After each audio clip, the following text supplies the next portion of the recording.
Hi friends. Market കഴിഞ്ഞതേ ഉള്ളൂ. അപ്പം ആറാതെ തന്നെ ഇതങ്ങ് ചെയ്തേക്കാമെന്ന് വിചാരിച്ചു. അപ്പം നമുക്കിന്ന് ഇന്നത്തെ പ്രൈസ് ആക്ഷൻ എന്താണ് സംഭവിച്ചതെന്ന് നമുക്ക് നോക്കാം. ഇന്ന് റീപ്ലേ ചെയ്യേണ്ട കാര്യമൊന്നുമില്ല. ഇത് ഇവിടെ ഇന്ന് ആക്ച്വലി ശരിക്കും പ്രൈസ് ആക്ഷൻ ബേസ്ഡ് ആണ്. ഇവിടെ ഇതിനകത്ത് മൂവ്മെന്റ് നമ്മുടെ മിഡ് ക്യാപ്പിൽ നിന്ന് മൂവ്മെന്റ് കാണുന്നത്. അപ്പം നമുക്ക് എന്താണ് സംഭവിച്ചതെന്ന് നോക്കാം. ഇപ്പം നമ്മൾ ഈ ഓവറോൾ നോക്കുമ്പോൾ നമ്മൾ ഇന്നലെ പറഞ്ഞിരുന്നത് ഇവിടുന്ന് മുകളിലോട്ട് പോവുകയാണെങ്കിൽ സി, ഇവിടുന്ന് താഴോട്ട് വരുവാണെങ്കിൽ പി, പിന്നെ ഇത് ബ്രേക്ക് ചെയ്ത് വരുവാണെങ്കിൽ ഇവിടുന്ന് പി എടുക്കാം. ഇതാണ് നമ്മുടെ സപ്പോർട്ട് ലൈൻ വരച്ചത്. ഓക്കെ, ഇതൊക്കെയാണ് സിനാരിയോ. പക്ഷെ ഇതിനകത്തിലെ ഈ കണ്ട സിനാരിയോക്കകത്തിലെ പ്രൈസ് ആക്ഷൻ ആണ് ഇമ്പോർട്ടൻറ്റ് സംഗതി. ഇത് അത്യാവശ്യം മാർക്കറ്റിനെ പരിചയമുള്ളവർക്ക് മാത്രമേ ഇങ്ങനത്തെ ഒരു സിനാരിയോയിൽ ഒരു ട്രേഡ് എടുത്ത് വിജയിപ്പിക്കാൻ പറ്റത്തുള്ളൂ. അതിന്റെ ഒരു ബെസ്റ്റ് എക്സാമ്പിൾ ആണ് ഇന്നത്തെ മിഡ് ക്യാപ്പിലെ ഈ മൂവ്മെന്റ്. എന്താ സംഭവിച്ചത് നമുക്ക് നോക്കാം. ഇതിനകത്തില് സത്യം പറഞ്ഞു കഴിഞ്ഞാൽ നമുക്ക് ഇതിനകത്തില് ഇവിടം മുതൽ ഇവിടം വരെയും ഒരു എൻട്രി പോയിന്റ് പോലും കിട്ടിയില്ല എന്നുള്ളതാണ് ഇന്നത്തെ ഈ മാർക്കറ്റിന്റെ സവിശേഷത. ഓക്കെ, മാർക്കറ്റ് ഓപ്പൺ ചെയ്തു, മാർക്കറ്റ് ഇവിടെ ഓപ്പൺ ചെയ്തു, ഗ്യാപ്പ് അപ്പിൽ ഓപ്പൺ ചെയ്ത് നേരെ താഴോട്ട് വന്നു. അപ്പൊ നമ്മൾ പറഞ്ഞായിരുന്നു ഇവിടെ മാർക്കറ്റ് ഗ്യാപ്പ് അപ്പ് ഓപ്പൺ ചെയ്യാൻ ഇവിടെ സസ്റ്റെയിൻ ചെയ്ത് ഇവിടെ നേരെ തിരിച്ചു പോകുക, അല്ലെങ്കിൽ ഇവിടെ വന്നിട്ട് താഴെ ക്യാൻഡിൽ കിട്ടിയാൽ നമുക്ക് കോൾ എടുക്കാം. ഇതാണ് നമ്മൾ ബേസിക് ആയിട്ട് പറഞ്ഞു വെക്കുന്ന തിയറി. പക്ഷെ ആ തിയറിക്കൊക്കെ വിരുദ്ധമായിട്ട് ഇന്ന് പ്രൈസ് ആക്ഷൻ ആയിരുന്നു. അതായത് എന്താ സംഭവിച്ചത്? ഓപ്പൺ ചെയ്തു, ഗ്യാപ്പ് അപ്പിൽ ഓപ്പൺ ചെയ്തു, മാർക്കറ്റ് നേരെ താഴോട്ട് വന്നു. ഓക്കെ, അടുത്ത ക്യാൻഡിൽ വന്നു, പിന്നെ മേലോട്ട് പോയി, പിന്നെ താഴോട്ട് പോയി. ഇപ്പൊ നമ്മുടെ ഈ ബോർഡർ ലൈൻ ഇതാണ്. ഓക്കെ, ഇവിടെ നമുക്കൊരു എൻട്രി കിട്ടിയില്ല. നോക്കിയേ, ഇവിടെ നമുക്കൊരു എൻട്രി കിട്ടിയില്ല.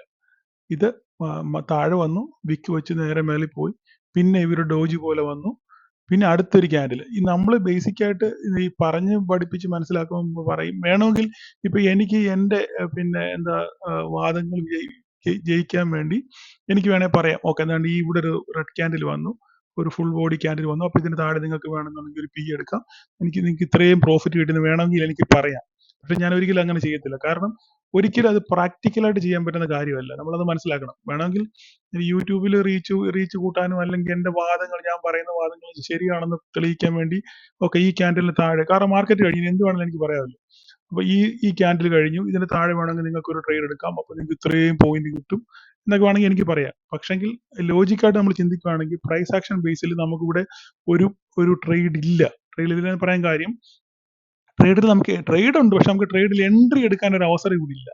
അതാണ് നമ്മൾ മനസ്സിലാക്കേണ്ടത്. അതായത് ഈ ഒരു ക്യാൻഡിൽ വന്നു, ഇപ്പോഴത്തെ ഓൾറെഡി ഇതിന്റെ ഈ മധ്യഭാഗത്ത് എത്തി, പിന്നെ നമുക്ക് അറിയത്തില്ല, പിന്നെ അടുത്ത മാർക്കറ്റ് മേലോട്ട് പോകുമോ താഴോട്ട് പോകുമോ നമുക്ക് അറിയത്തില്ല. കാരണം ഇവിടെ ഒരു ബ്ലാങ്ക് പോയിന്റ് ഇവിടെ, മനസ്സിലായി. അപ്പൊ നമുക്ക് പിന്നെ നമ്മൾ അടുത്ത റെസിസ്റ്റൻസിനോ സപ്പോർട്ടിനോ വേണ്ടി നോക്കിയിരുന്നു.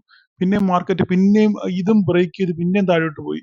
പിന്നെയും നമുക്കിവിടെ ഇതിന്റെ മിഡിലിലാണ് വന്നത്. പിന്നെ നമുക്ക് ഒരു എൻട്രി കിട്ടാതായി വന്നു. പിന്നെയും വലിയൊരു ക്യാൻഡിൽ വീണു, ഇവിടെ വന്ന് സപ്പോർട്ട് എടുത്തു. നമ്മൾ ഇവിടെ ചെന്ന് ഇവിടെ നോക്കും, ഓക്കെ, നമുക്ക് എങ്ങനെങ്കിലും ഇവിടെ ഒരു എൻട്രി കിട്ടുമെന്നുള്ളത്. പക്ഷെ ഇവിടെ ഒരു എൻട്രി കിട്ടിയില്ല. നോക്കിക്കേ, ഇവിടെ ഒരു ക്യാൻഡില്, വലിയ വിക്കോട് ഒരു ക്യാൻഡിൽ വന്നു, പിന്നെ ഒരു ഗ്രീൻ ക്യാൻഡിൽ വിക്കോട് വന്നു, പിന്നെയും പെട്ടെന്ന് ഒരു വലിയൊരു ക്യാൻഡിൽ വീണിട്ട് അടുത്ത ക്യാൻഡിൽ തിരിച്ചു കയറുമായിരുന്നു, ഇല്ലേ? അപ്പൊ നമുക്ക് ഇവിടെ ഒന്നും ഒരു എൻട്രി കിട്ടിയില്ല. സത്യം പറഞ്ഞാൽ ഇത് ഞാൻ ഇവിടുന്ന് ഇവിടം വരെ ആണെങ്കിൽ നമ്മുടെ ബേസിക് തിയറിക്ക് വിരുദ്ധമായിട്ട് ഞാൻ രണ്ട് കോൾ എസ് എൽ അടിച്ചു, 2 കോൾ എസ് എൽ കൊടുക്കേണ്ടി വന്നു. അപ്പം നമുക്ക് അവിടെ അപ്പൊ നമ്മുടെ തിയറി വളരെ കറക്റ്റ് ആണെന്നുള്ളത്, നമുക്കൊരു എൻട്രി പോയിന്റ് ഇല്ല എന്നുള്ളത് വളരെ വ്യക്തമായിട്ട് ഞാൻ എന്റെ 2 ട്രേഡ് എനിക്ക് മനസ്സിലാക്കി തന്നു. ഓക്കെ, കൃത്യമായിട്ട് എസ് എൽ വെച്ചാണ് എടുത്തത്, എങ്കിൽ തന്നെ എനിക്ക് എസ് എൽ അടിച്ചേണ്ടി വന്നു, ലാഭം കിട്ടിയില്ല.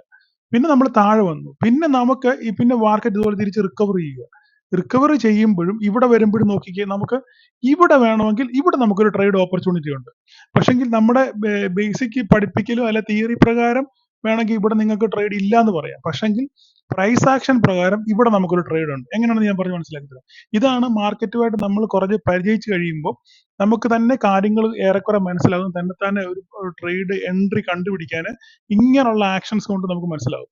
നമ്മൾ സാധാരണ എന്താ പറയുന്നത്, ഒരു റെസിസ്റ്റൻസ് അല്ലെ സപ്പോർട്ടിൽ അവിടുന്ന് ഒരു 5 മിനിറ്റ്സ് ക്യാൻഡിൽ ഫുൾ ബോഡി അല്ലെ 75% ക്ലോസിംഗ് കിട്ടി കഴിഞ്ഞാൽ നമുക്ക് ഒരു എൻട്രി എടുക്കാം.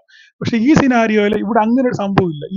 ഈ ഫസ്റ്റ് ക്യാൻഡിൽ റിക്കവറി വന്നു, 50-50 അപ്പുറത്തും ഇപ്പുറത്തും അതിന് വിക്കും ഉണ്ട്.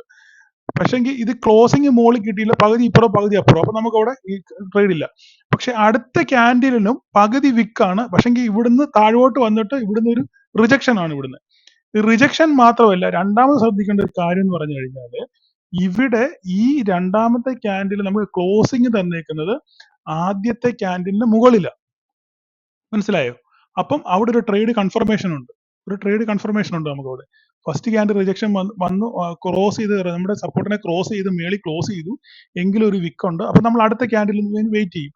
അടുത്ത ക്യാൻഡിൽ വെയിറ്റ് ചെയ്തപ്പോഴും താഴേന്ന് കയറിയപ്പോഴും ഒരു റിജക്ഷൻ വന്നു. റിജക്ഷൻ വന്ന് ക്യാൻഡിൽ നേരെ മേളിൽ പോയി ഗ്രീൻ ക്ലോസ് ചെയ്തു. പക്ഷെ ആ ക്ലോസിംഗ് എവിടെയാണ്? പ്രീവിയസ് ക്യാൻഡിലിന്റെ മുകളിലാണ് ക്രോസ് ചെയ്തേക്കുന്നത്. അപ്പൊ നമുക്ക് അവിടെ ഒരു കൺഫർമേഷൻ കിട്ടി. എന്താണ്? നമുക്ക് അവിടെ ഒരു ട്രേഡ് ഓപ്പർച്യൂണിറ്റി ഉണ്ട്, മാർക്കറ്റ് മേലോട്ട് പോകുന്ന ഒരു കൺഫർമേഷൻ കിട്ടി. അപ്പൊ നമ്മൾ എന്ത് ചെയ്യും? നമ്മൾ അതിന്റെ എസ് എൽ വെക്കുന്നത്, കാരണം ഇവിടെ റിസ്കി ട്രേഡ് ആണ്, ഇച്ചിരി റിസ്ക് ഉണ്ട് ഇവിടെ. അപ്പൊ നമ്മൾ ടൈറ്റ് എസ് എൽ വെക്കും. അപ്പൊ നമ്മൾ എസ് എൽ ഒന്നുകിൽ ഈ വിക്ക് വെക്കും, അല്ലെങ്കിൽ ഈ വിക്ക് താഴത്തെ വിക്ക്, അതായത് ഈ ഒരിക്കലും സപ്പോർട്ടിൽ കൊണ്ട് എസ് എൽ വെക്കല്ല, 5 പോയിന്റ് താഴോട്ട് വെക്കാവോ. അപ്പൊ അങ്ങനെ ആകുമ്പോൾ നമുക്ക് വേണമെന്നുണ്ടെങ്കിൽ എസ് എൽ വേണമെങ്കിൽ നമുക്ക് ഇവിടെ വെക്കാൻ പറ്റും. ഈ പോയിന്റ് നമുക്ക് എസ് എൽ വെച്ചോണ്ട് എന്ത് ചെയ്യാം? ഒരു ട്രേഡ് എടുക്കാം. അപ്പൊ നമ്മൾ ഇവിടെ ഒരു ട്രേഡ് എടുത്തു. സെക്കൻഡ് ക്യാൻഡിലും കഴിഞ്ഞിട്ട് നമ്മൾ ട്രേഡ് എടുക്കുന്നത് അല്ലേ?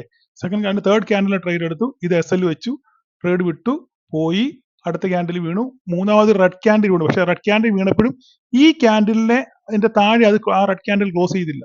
മനസ്സിലായോ? നമ്മുടെ എസ് എൽ ഇവിടെയാണ്, എസ് എൽ അടിച്ചിട്ടില്ല. എങ്കിൽ തന്നെ നമുക്ക് ഈ ട്രേഡ് മേലോട്ട് തന്നെ പോകുന്നുള്ള ഒരു കൺഫർമേഷൻ എങ്ങനെ വരുന്നത്? ഈ നമ്മൾ ഈ ട്രേഡ് ഇവിടെ ഈ ക്യാൻഡിലാണ് ട്രേഡ് എടുത്തത് അല്ലേ?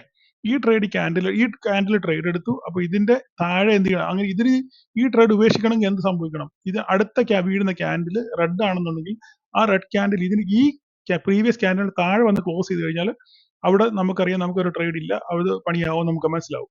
പക്ഷെ ഇവിടെ അങ്ങനെ സംഭവിച്ചിട്ടില്ല. താഴെ വരെ വന്നെങ്കിൽ തിരിച്ച് റിജക്ഷൻ ആയി ഗ്രീനിൽ ക്ലോസ് ചെയ്തു. അടുത്തത് റെഡ് വന്നു, പക്ഷെ റെഡ് ക്യാൻഡിൽ ആണ് വന്നെങ്കിൽ ഇതിന് താഴെ ക്ലോസിംഗ് കിട്ടിയില്ല. അടുത്ത ക്യാൻഡിൽ വന്നെങ്കിൽ ഒരു ഡോജി ആയിട്ട് വന്നു, പക്ഷെങ്കിൽ അവിടെ റിജക്ഷൻ ആണ്, പക്ഷെങ്കിൽ അപ്പോഴും ഇതിന്റെ താഴെ ക്ലോസ് ചെയ്തില്ല.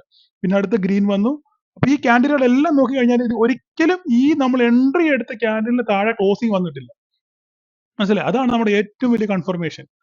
നമ്മുടെ പ്രൈസ് ആക്ഷനകത്തിൽ നമ്മൾ മനസ്സിലാക്കേണ്ട കാര്യം, ഇങ്ങനെയുള്ള കാര്യങ്ങൾ നിങ്ങൾക്ക് മനസ്സിലാകണമെന്നുണ്ടെങ്കിൽ നിങ്ങൾ ശരിക്കും ചാർട്ടുമായിട്ട് പരിചയിക്കണം. അല്ലാതെ നമുക്കൊരു കോൾ കൊണ്ടോ ഒരു പ്രീമിയം പറഞ്ഞു തന്നുകൊണ്ടോ നമുക്ക് ഒരിക്കലും അത് മനസ്സിലാകത്തില്ല. പക്ഷെ ഇങ്ങനെയുള്ള ആക്ഷൻസിൽ, ഇങ്ങനെയുള്ള മാർക്കറ്റുകളിൽ നമുക്ക് സ്വന്തമായിട്ട് ട്രേഡ് എടുക്കണമെന്നുണ്ടെങ്കിൽ നമ്മൾ ഈ പ്രൈസ് ആക്ഷൻ ശരിക്കും പഠിക്കണം.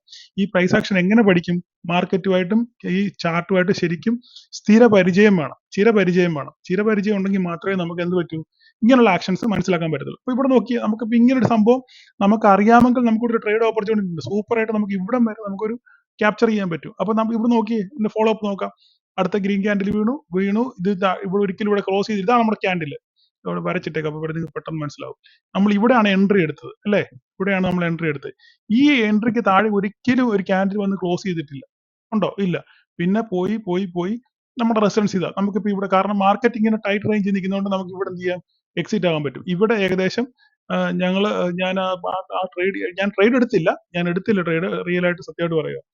ഞാൻ ട്രേഡ് എടുത്തില്ല. പക്ഷെങ്കിൽ എന്താ സംഭവിച്ചത്? ഇവിടെ നമ്മളത് 12,350 ആണോ 400 ആണോ ഞാൻ ഓർക്കുന്നില്ല. സിഇ എടുത്തിട്ട് ഇവിടെ ഏകദേശം 60 എങ്ങാണ്ട് എടുത്തിട്ട് 90 വരെ പോയി. ഇവിടെ വന്നപ്പോ 90 വരെ വന്നു. 60, ഏകദേശം 30 പോയിന്റ് നമുക്ക് ഇവിടുന്ന് ഇവിടം വരെ കിട്ടി. മനസ്സിലായി? ഈ ഒരു ഒറ്റ ട്രേഡ് കൊണ്ട്. ഈ ഒരു ട്രേഡേ ഉള്ളൂ നമുക്കത്. വേറൊരു ഓപ്പർച്യൂണിറ്റി നമുക്കതില്ല. പിന്നെ നമുക്ക് ഇങ്ങോട്ട് നോക്കി കഴിഞ്ഞാൽ എവിടെയെങ്കിലും ഉണ്ടോ? ഇല്ല. പിന്നെ ഇവിടെ വന്ന് കൺസോൾട്ടേഷൻ, പിന്നെ മേലോട്ട് പോയി, പിന്നെ എല്ലാം ചെറിയ മാർക്കറ്റ് ഒരു റേഞ്ച് ബൗണ്ട് ആയിരുന്നു ഇല്ലേ? റേഞ്ച് ബൗണ്ട് ആണ്. പിന്നെ ഇവിടെ വന്നിട്ട് ഇവിടെ താഴോട്ട് വന്നാൽ ഇവിടെ നമുക്കൊരു ഓപ്പർച്യൂണിറ്റി ഇല്ല. നോക്കിക്കേ, ഇവിടെ ഓപ്പർച്യൂണിറ്റി വന്നു. ഒരു ഗ്രീൻ ക്യാൻഡിൽ വന്നു, താഴെ ഒരു 5 മിനിറ്റ് ക്യാൻഡിൽ ഇത് മേളിൽ പോയി. നമുക്ക് ഇവിടെ ഒരു ട്രേഡ് എടുക്കാൻ ഉള്ള ഒരു സാഹചര്യം ഇല്ല. കാരണം നമുക്കൊരു കൺവിക്ഷൻ ഇല്ല ഇവിടെ. അതുകൊണ്ട് നമ്മൾ ട്രേഡ് വിട്ട് വേറെ ട്രേഡ് ഇല്ല. ഈ ഒരൊറ്റ ട്രേഡ് മാത്രമേ ഈ നമ്മുടെ ഇന്നത്തെ ആസ് പെർ പ്രൈസ് ആക്ഷൻ വെച്ചിട്ട് കോൺഫിഡന്റ് ആയിട്ട് എടുക്കാൻ പറ്റും. നമുക്ക് ഈ ഒരൊറ്റ ട്രേഡേ ഉള്ളൂ. ആ ട്രേഡിനകത്ത് 30-35 പോയിന്റ് നമുക്ക് കിട്ടുകയും ചെയ്തു. ഇതാണ് ഇന്നത്തെ ഇത്. അപ്പൊ നമ്മൾ എപ്പോഴും ശ്രദ്ധിക്കേണ്ട ഒരു കാര്യം, നമ്മൾ മാർക്കറ്റ് ഓവറോൾ നോക്കുമ്പോൾ മാർക്കറ്റ് മോളിയും താഴെ വീടും വലിയ പ്രോഫിറ്റ് കിട്ടുന്നത് നമുക്കൊരു എൻട്രി പോയിന്റ് കിട്ടുന്നില്ല. നമുക്ക് കോൺഫിഡന്റ് ആയിട്ട് ഒരു ട്രേഡ് എടുക്കണമെന്നുണ്ടെങ്കിൽ നമുക്ക് കൃത്യമായിട്ട് നമ്മളൊരു എൻട്രി കണ്ടുപിടിക്കാം. എപ്പോഴും ഒരു ട്രേഡിനകത്തിലെ പ്രധാനപ്പെട്ട കാര്യമാണ് ഒരു എൻട്രിയും ഒരു എക്സിറ്റും. ആ ഒരു എൻട്രിയും ഒരു എക്സിറ്റും നമുക്ക് കിട്ടിയില്ല എന്നുണ്ടെങ്കിൽ നമ്മൾ അന്ന് ട്രേഡ് ചെയ്തില്ലെന്നേ ഉള്ളൂ. ഇപ്പൊ സപ്പോസ് ഇന്ന് നിങ്ങൾ ട്രേഡ് ചെയ്തില്ല, എന്തെങ്കിലും സംഭവിച്ചോ? ഇതേ മാർക്കറ്റ് നാളെ ഇതുപോലെ കിട്ടും, അല്ല അടുത്ത ദിവസവും മാർക്കറ്റ് ഇവിടെ തന്നെ കാണും. ഇതുപോലത്തെ സിനാരിയോ വീണ്ടും വരും. അപ്പൊ നമുക്ക് എൻട്രി അവിടെ അന്നേരം കിട്ടുമായിരിക്കും. പക്ഷെ ഇപ്പൊ ഇന്ന് നമുക്ക് ഇത്ര ഇത് ഇത്ര ഒരു ഓപ്പർച്യൂണിറ്റി ഇത്രയും കിട്ടിയിട്ട് ഓവറോൾ നോക്കുമ്പോൾ നമുക്ക് നഷ്ടപ്പെട്ടു പോലും, ഇത്രയും ക്യാപ്ചർ ചെയ്യാൻ പറ്റിയില്ലെന്ന് പറഞ്ഞ് അതിനകത്ത് സങ്കടപ്പെട്ടിട്ട് കാര്യമില്ല. നിങ്ങൾ ട്രേഡ് എടുക്കാത്തത് കൊണ്ട് നിങ്ങളുടെ പൈസ നിങ്ങളുടെ പോക്കറ്റിൽ തന്നെ ഇരുന്നില്ലേ. ആ കാശ് കൊണ്ട് നാളെ നിങ്ങൾക്ക് ഇതേ സിനാറിയോ വരുമ്പോൾ വീണ്ടും ട്രേഡ് എടുക്കാമല്ലോ. അല്ല നമ്മൾ ഇല്ലാത്ത എൻട്രി പോയി ട്രേഡ് എടുത്ത് ചിലപ്പം വേണമെങ്കിൽ ഒരു എൻട്രി എടുത്ത് ചിലപ്പം ചക്ക വീട് മുയിൽ എത്ത പോലെ ചിലപ്പം വേണമെങ്കിൽ ഇത് കിട്ടി. പക്ഷെ നിങ്ങൾക്ക് അപ്പോൾ നിങ്ങളൊരു റോങ് പിന്നെ സ്റ്റഡിയാണ് നിങ്ങൾ പഠിക്കുന്നത്. കാരണം എന്ന് വെച്ചാൽ ഇതുപോലെ തന്നെ ഇപ്പം നിങ്ങൾ ഇവിടെ എടുത്തു, ഓക്കെ, ഇവിടെ റെഡ് ക്യാൻഡിൽ വീണ് ഞാൻ ഇവിടെ ഒരു പി എടുത്തു, അപ്പം ചക്ക വീണ് മുയിൽ എത്ത പോലെ ചിലപ്പോൾ നിങ്ങൾക്ക് ഇത്രയും ക്യാപ്ചർ ചെയ്യാൻ പറ്റിയായിരിക്കും. പക്ഷെ ഇതുകൊണ്ട് ഇത് നിങ്ങളുടെ മനസ്സിൽ കയറി കഴിഞ്ഞാൽ കുഴപ്പം പറഞ്ഞു കഴിഞ്ഞാൽ നാളെ നിങ്ങൾ ഇതേ പണി തന്നെ ചെയ്യും. നാളെ ഇതേ പണി ചെയ്യും. അപ്പൊ നിങ്ങളുടെ മൈൻഡ് സെറ്റ് കംപ്ലീറ്റ് മാറും. അപ്പൊ നിങ്ങൾ എന്ത് ചെയ്യും? നിങ്ങളൊരു ഒരു ഒരു എന്താ ഒരു പിന്നെ പ്രൊഫഷണൽ ആയിട്ടോ അല്ലെങ്കിൽ നിങ്ങൾക്ക് ഒരു സിസ്റ്റമാറ്റിക്കലായിട്ടോ നിങ്ങൾക്ക് പഠിക്കാൻ ഒരിക്കലും സാധിക്കത്തില്ല നിങ്ങൾ അങ്ങനെ ചെയ്തു കഴിഞ്ഞാൽ. കാരണം ഇത് ചിലപ്പോൾ നാളെ നിങ്ങൾക്ക് നിങ്ങൾ ചിലപ്പോൾ ഇവിടെ ഇങ്ങനെ ഒരു പി എടുത്ത് നിങ്ങൾക്ക് ഇവിടെ വരെ കിട്ടി എന്ന് വിചാരിക്കും, ഓക്കെ, വൻ പ്രോഫിറ്റ് കിട്ടി. നാളെ നിങ്ങൾ ഇത് തന്നെ ചെയ്യും. പക്ഷെ ചിലപ്പോൾ നാളെ മാർക്കറ്റ് ഇതുപോലെ ഇവിടെ നേരെ തിരിച്ച് റിവേഴ്സ് ആയിരിക്കും പോകുന്നത്, നിങ്ങൾ ഇട്ട കാശ് മുഴുവൻ പോകും. അപ്പം നമ്മൾ എപ്പോഴും ശ്രദ്ധിക്കേണ്ടത് പ്രൈസ് ആക്ഷൻ നമ്മൾ മുൻതൂക്കം കൊടുക്കണം. മാർക്കറ്റിൽ ആ ക്യാൻഡിലുകൾ എങ്ങനെ വർക്ക് ചെയ്യുന്നു, ക്യാൻഡിലുകളുടെ സ്വഭാവം എങ്ങനെയാണ്, ക്യാൻഡിലുകൾ എങ്ങനെ പ്രൈസ് ആക്ഷൻ, അതാണ് അതിന് കറക്റ്റ് വേർഡ്, അത് എങ്ങനെ സംഭവിക്കും എന്നുള്ളത് നമ്മൾ ശരിക്കും മാർക്കറ്റിനെ അടുത്ത് കണ്ടറിഞ്ഞ് പഠിച്ചെങ്കിൽ മാത്രമേ നമുക്ക് കറക്റ്റ് ആയിട്ട് എൻട്രി എക്സിറ്റ് നമുക്ക് കണ്ടുപിടിക്കാനും ട്രേഡിൽ അത് ഇറങ്ങി വിജയിക്കാനും പറ്റത്തുള്ളൂ. അതുകൊണ്ട് ഇങ്ങനെയുള്ള അവസരങ്ങൾ വരുമ്പോൾ ഒന്നുകിൽ മാർക്കറ്റിൽ നിന്ന് മാറി നിൽക്കുക, കറക്റ്റ് എൻട്രി പോയിന്റ് കിട്ടിയില്ലെങ്കിൽ ട്രേഡ് എടുത്തില്ലെന്ന് മാത്രമേ ഉള്ളൂ. നമ്മൾ അതിനകത്ത് വിഷമിക്കേണ്ട കാര്യമില്ല, നാളെ നമുക്ക് ട്രേഡ് കിട്ടും. ഓക്കെ, അപ്പം ഇത് ഇന്നത്തെ സംഭവം ഇത്രയായിരുന്നു. അപ്പം നമുക്ക് ഇനി അടുത്ത ദിവസങ്ങളിൽ എന്ത് സംഭവിക്കുന്നു നമുക്ക് ജസ്റ്റ് ഒന്ന് നോക്കാം. ഇതെല്ലാം വായിച്ചു കളയാം. നമുക്ക് ഈ ലൈൻ മുഴുവൻ അങ്ങ് വായിച്ചു കളയാം. കുറെ ദിവസം കൊണ്ട് ഇങ്ങനെ കിടക്കുകയാണ്. അപ്പൊ ഇതാണ് നമുക്കൊരു 45 മിനിറ്റ്സിലോട്ട് മാറ്റി നോക്കാം. ഇവിടെ എന്താ സംഭവിച്ചേ? നമുക്ക് ആദ്യം ഒരു ഡേ ക്യാൻഡിലോട്ട് നോക്കാം. നമ്മൾ വീക്കിലി നമ്മൾ നോക്കിയപ്പോൾ നമ്മളൊന്ന് പറഞ്ഞതായിരുന്നു, ഒരു സിനാരിയോ പറഞ്ഞായിരുന്നു. നമ്മളന്ന് വരച്ചത് നമ്മൾ ഇങ്ങനെയാണ് വരച്ചത് അല്ലേ. ഇങ്ങനെ നമുക്കൊരു ഇത് വരും ഉണ്ടോ. നമ്മുടെ സംഭവം ഇവിടെ എത്തിയിട്ടില്ല ഇതിലായിട്ടും. അപ്പം ഇതിനെ ക്രോസ് ചെയ്ത് പോയെങ്കിൽ മാത്രമേ പിന്നെ നമുക്ക് അപ്പ് മൂവ്മെന്റ് ഉണ്ടോ എന്ന് പറയാൻ പറ്റത്തുള്ളൂ. അപ്പം ആ സിനാരിയോ അങ്ങനെ നിൽക്കുന്നു. ഓക്കെ, നമുക്ക് ഇനി 45 മിനിറ്റ്സിലോട്ട് മാറ്റി നോക്കാം. 45 മിനിറ്റ്സിലോട്ട് മാറ്റി നോക്കുമ്പോൾ പ്രധാനപ്പെട്ട സപ്പോർട്ട് റെസിസ്റ്റൻസ് നമുക്ക് കിട്ടും. ഇതിനകത്തിൽ ഇപ്പൊ നമ്മൾ നോക്കുകയാണെന്നുണ്ടെങ്കിൽ ഇത് ഒരു പ്രധാനപ്പെട്ട സോണാണ്. ഇതൊരു പ്രധാനപ്പെട്ട സോണാണ്. ഓക്കെ, അത് കഴിഞ്ഞ് പിന്നെ അടുത്തത് നമുക്ക് നോക്കാനുള്ളത്, അപ്പം ഇപ്പൊ 45 മിനിറ്റ്സിൽ നമ്മൾ നോക്കുകയാണെങ്കിൽ പ്രധാനപ്പെട്ട സപ്പോർട്ടാണ് നമ്മളിപ്പോൾ ഈ കാണുന്നത്. ഇതൊരു സോണാണ്. ഈ ഒരു സോണായിട്ട് വേണമെങ്കിൽ വരയ്ക്കാം.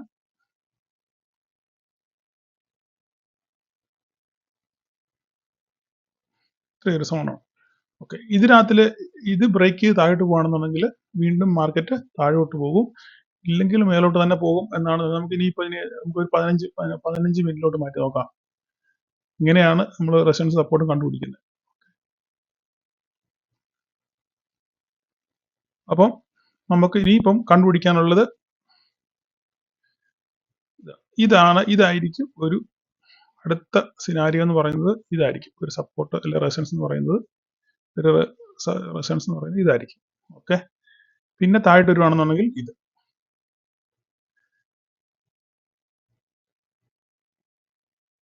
ഇതും വേണമെങ്കിൽ നമുക്ക് ഇതും നമുക്ക് വേണമെങ്കിൽ ഒരു സപ്പോർട്ടായിട്ട് നമുക്ക് പരിഗണിക്കാം. ഈ പോയിന്റിന് ഇതൊന്നും ഇൻവാലിഡ് ആയതൊക്കെ. അപ്പൊ ഇത്രയാണ്. ഇനി 5 മിനിറ്റോട് മാറ്റി നോക്കാം.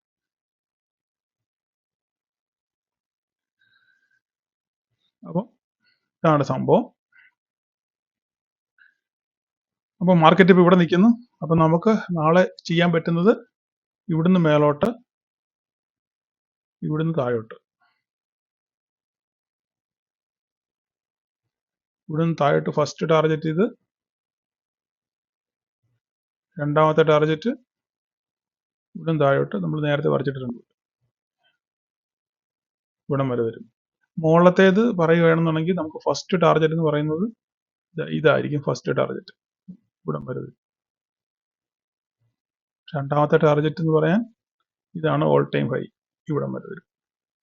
ഓക്കെ, ഇത്രയാണ് സിനാരിയോ. അപ്പം ഇതിനകത്ത് നമുക്ക് നോ ട്രേഡിംഗ് സോൺ ആണ് ഇതിനകത്ത്. ഓക്കെ, ഞാൻ എന്നും പറയുന്ന പോലെ തന്നെ, എന്നും പറയുമ്പോൾ നിങ്ങൾക്ക് ഇത് മനസ്സിൽ ബൈ ഹാർട്ടായിട്ട് കയറും. ഇതിനകത്തിലൊരു നോ ട്രേഡിംഗ് സോൺ ആണ്. എന്നിട്ട് ഇല്ല, ഇതിനകത്ത് ഓപ്പൺ ചെയ്യുവാണ് മാർക്കറ്റ്, ഇതിനകത്ത് ഓപ്പൺ ചെയ്യുവാണെങ്കിൽ ഒന്നുകിൽ ഇവിടെ വന്ന് മേലോട്ട് കയറി പോകണം, അല്ലെങ്കിൽ ഇവിടുന്ന് റിജക്ഷൻ വരും. ഓക്കെ, അല്ല ഇവിടെ ആണെന്നുണ്ടെങ്കിൽ ഇവിടം വരെ വന്നിട്ട് തിരിച്ച് മേലോട്ട് പോകണം, അല്ലെങ്കിൽ ഇത് ബ്രേക്ക് ചെയ്ത് താഴോട്ട് പോകണം. ഇതായിരിക്കും സിനാരിയോ. മുകളിൽ ഓപ്പൺ ചെയ്യുന്നെങ്കിൽ എന്താ സംഭവിക്കുന്നത്? ഇവിടുന്ന് ഇങ്ങോട്ട് മാർക്കറ്റ് വന്നിട്ട് ഒന്നുകിൽ നേരെ തിരിച്ച് ഇങ്ങോട്ട് പോകണം, അല്ലെങ്കിൽ നേരെ ഇങ്ങോട്ട് ബ്രേക്ക് ചെയ്യണം. ഇത്രയാണ് നാളത്തേക്കുള്ള സിനാരിയോ. ഓക്കെ, അപ്പം ഇന്നത്തെ പ്രൈസ് ആക്ഷൻ എല്ലാവർക്കും മനസ്സിലായി കാണുമെന്ന് വിചാരിക്കുന്നു. ഇനി നമുക്ക് പ്രൈസ് ആക്ഷനെ പറ്റി വേറെ ക്ലാസ് എന്തെങ്കിലും സമയമുള്ള പോലെ വെക്കാം. അപ്പം എല്ലാവർക്കും നാളെ ഒരു നല്ല ശുഭദിനം ആശംസിക്കുന്നു. എല്ലാവരും പ്രോഫിറ്റ് ആവട്ടെ. Okay, thank you.